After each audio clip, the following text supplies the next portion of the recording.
When we're doing estate planning for someone, we always have to start with whether we're going to have a will-based plan or a trust-based plan. And quite frankly, the choice is yours. There's some different things to take into account. So let's start with what a will is. A will is something that most people are pretty familiar with. It says who gets what when you die, who's in charge, and certain rules of the road.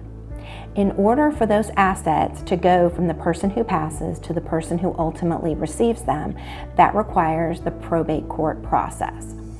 And that can be somewhat challenging for family in a time where they're already grieving and dealing with so much.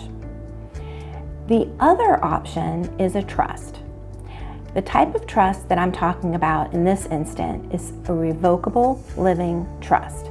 You can revoke it at any time. It's created during your lifetime. You have full ability to put things in the trust and take things out of the trust.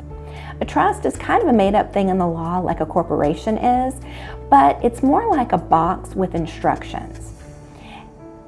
The box is governed by a document called the trust document.